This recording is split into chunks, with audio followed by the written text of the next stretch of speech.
General Waker, তার আমরা সবাই জানি যে তার আত্মীয়, তিনিও যে ভূমিকা রাখছেন, এই জন্য বাংলাদেশ সেনাবাহিনীকে সর্বোচ্চ সেলুট দেওয়া উচিত। এই আন্দোলনের পরে দেশে যে একটা মানুষের নিরাপত্তা ঝুঁকিতে ছিল, সেই নিরাপত্তা এই সরকার কোনোভাবেই সেটা দিতে পারে নাই। বাংলাদেশ সেনাবাহিনীকে ম্যাজিস্ট্রেসি পাওয়ার দেওয়া হয়েছে। অর্থাৎ অনেকে এটিকে মনে করছে সরকার ক্ষমতা, অর্থাৎ সরকার পরিচালনায় যে ক্ষমতা, সেটি মনে হচ্ছে ব্যর্থ হওয়ায় সেনাবাহিনীকে ক্ষমতা দেওয়া হয়েছে ম্যাজিস্ট্রেসি। এটি আপনার দৃষ্টিতে কি কি মনে হয়?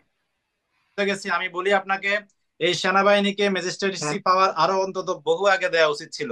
কারণ এই আন্দোলনের পরে দেশে যে একটা মানুষের নিরাপত্তা ঝুঁকিতে ছিল, সেই নিরাপত্তা এই সরকার কোনোভাবেই সেটা দিতে পারে নাই। দেশের আন্দোলনের পরে কিন্তু অনেক কিছু হয়েছে। সেখানে বাংলাদেশের সেনাবাহিনী, আপনি জানেন, বাংলাদেশের একটা গর্ব, বাংলাদেশ নৌবাহিনী একটা গর্ব।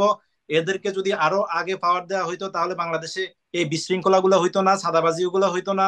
এই যে আব্দুল হান্নান মাসুদ একটু আগে যে কথাগুলো বলে গেছেন, যে অনেক জায়গায় চাঁদাবাজি হচ্ছে, নাম পরিবর্তন হচ্ছে, এই হয়েছে সে হয়েছে, এই পাওয়ারটা যদি আরো আগে সেনাবাহিনীকে দেওয়া হতো, এই প্রবলেমটা হইতো না।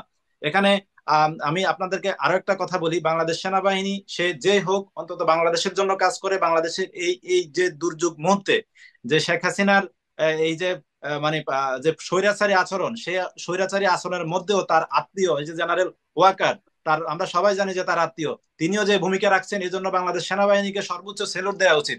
বাট এই সেনাবাহিনীকে ক্ষমতাটা আরো অনেক আগে দেওয়া উচিত ছিল, এই ম্যাজিস্ট্রেসি পাওয়ার। আমি মনে করি সেনাবাহিনীকে 2 মাস নয়, আরো অন্তত অন্তত 6 মাস তাকে এই পাওয়ারটা দিয়ে রাখা উচিত।